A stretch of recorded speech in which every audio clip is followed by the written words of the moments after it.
Welcome to the Salt Strong Podcast, disrupting fishing entertainment as you know it. Prepare to laugh. Prepare to get to know fishing legends in a whole new and unfiltered way. And on occasion, you might even learn a thing or two about fishing. Here's your host, Joe Simons. Like diamonds. I am old? No. Hey, everybody. Joe Simons, like diamonds, back again with another Unchurched. I love reading, and I read a lot of books, and the latest one I'm reading is called Legacy by James Kerr. It's what the All Blacks, that is a very famous, maybe the most famous rugby team, can teach us about the business of life. This guy, James, followed them around, was in their locker room for a couple years, kind of documented everything about the All Blacks, this very, very famous and probably most winning rugby team, and ended up publishing a book. And the book wasn't supposed to be a big hit. And now here we are 10 years later. I believe it's past its 10-year anniversary, and it sold a ton of copies. It's a fascinating book. And a big part of the book was about mindset. If you think about New Zealand, right, it's not that big of a country. There's not that many people. And yet they have the best rugby team in the entire world, and have for many, many years. And not every year have they won, but it is the most famous and most winning rugby team in the entire world. And they're choosing from people in New Zealand, right? I mean, England and other countries have so many more people to choose from, have been around longer, have been playing rugby longer, and yet New Zealand does it. And a lot of it, big chunk of it, comes from their mindset. And one of the things they brought up was this kind of a priming, an elderly priming walking speed experiment. It was from 1996. And it was a very interesting paper by John Barg and Mark Chent and Laura Barrows. And it was called The Automaticity, meaning automatic, of Social Behavior, Direct Effects of Trait Construct and Stereotype Activation on Action. Let me dumb that down for all this, because I read that. I was like, what the heck are you talking about? This is about how what we tell ourselves can have real implications really fast in the real world. I've talked about this in the past. I almost did a papow there. I've talked about this in the past. I've mentioned how many books and studies have talked about this. Our brain is so complex. It is so fascinating. It's one of the most powerful things in the entire world. We still don't understand all the things it could do in the subconscious mind. But what we do know for sure and proven, and this is another study that proved it, is what we tell ourselves, even just to ourselves, meaning the whole I am old, or I am strong, or I am weak, or I'm happy, or I'm sad. Even those little internal things can have a massive impact. And of course, what we tell other people about ourselves, even bigger impact, and what other people say about us is also massive. So here's the test. This was a blind study, and the participants were told they were doing a language task. So these people were all brought in. They obviously knew they were going to be part of a study, but they were told it was for a language task. And they got scrambled sentences made from a bunch of different words, and it was on little flashcards. Now, one group, all of the words, or most of the words, were related to an elderly stereotype. Things like wrinkles, old, gray, lonely, retirement, Florida, arthritis. So they were having to go repeat those words.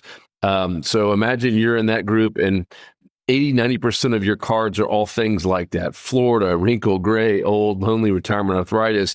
The other group got neutral words that none of them were age-related.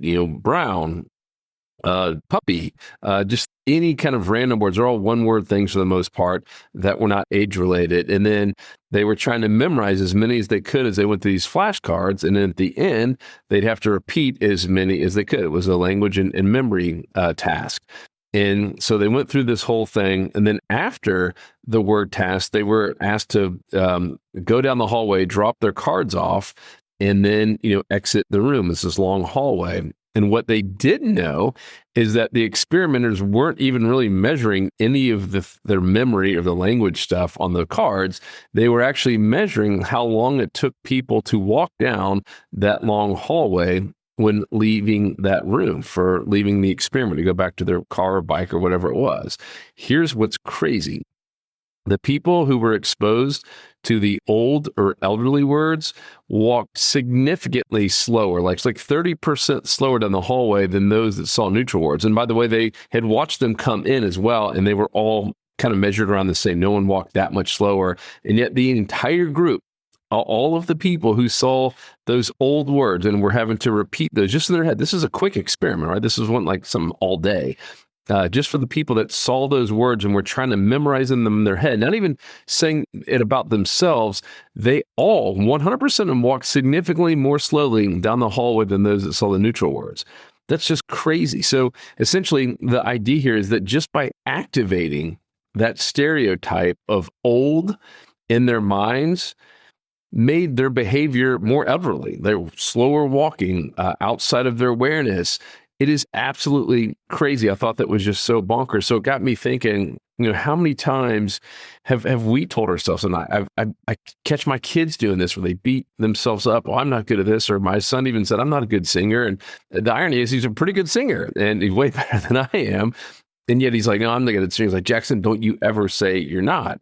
Because once again, subconsciously, he's telling himself, and his body's telling himself, and his brain's telling himself that he's not a good singer. Where in the reality, you got a lot of people who have that confidence, like, I am a good singer, and they're horrible, right? You get in front of karaoke, and they're atrocious.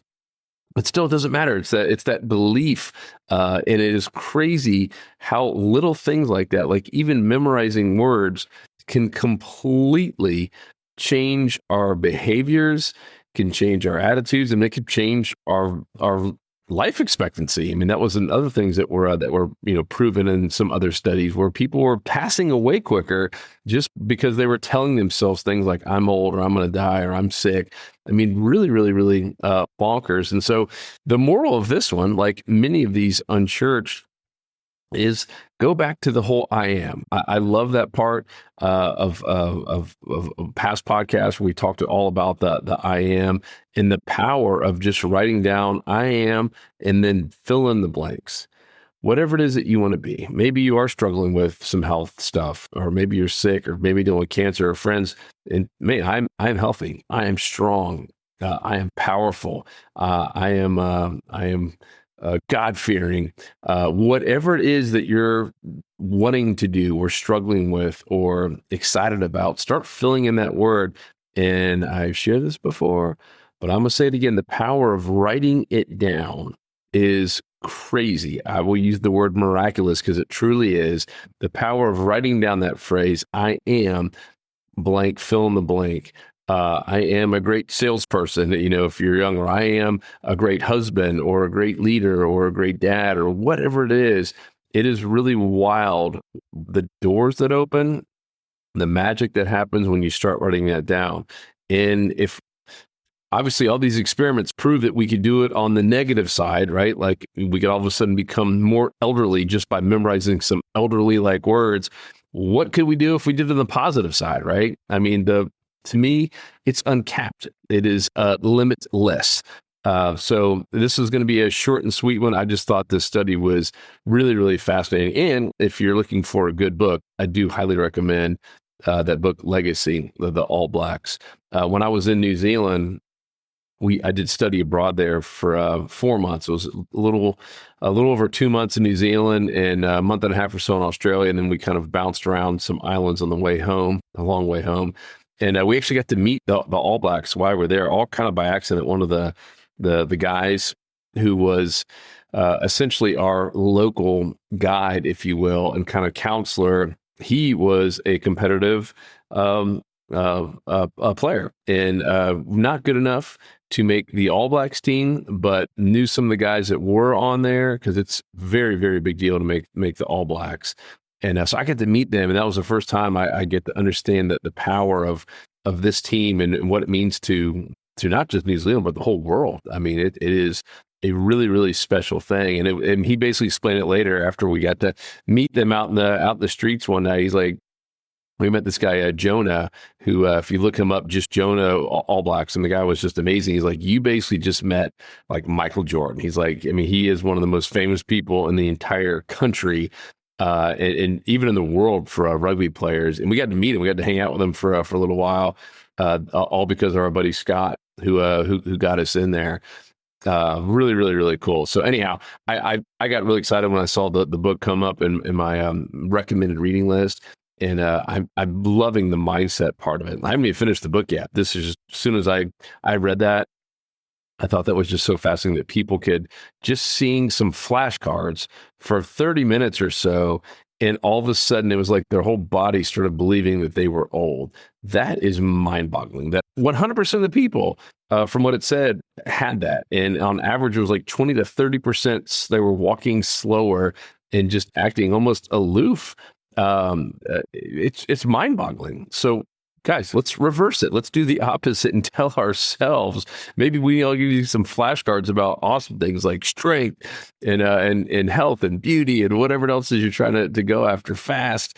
I'm so fascinated by it. So hope this was helpful. Hope you got some out of this. And worst case, start telling yourself some good stuff. Best case, start writing it down. Write down what you want to be, who you want to be, how you want to act, what kind of energy you want to have, and just watch what happens.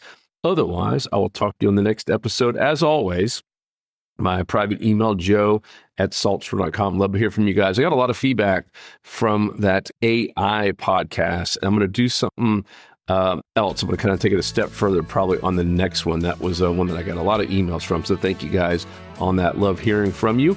And hit me up anytime, prayer requests, etc. joe@saltstream.com. Talk to you on the next episode. 'Cause fishing, it's in my soul, it was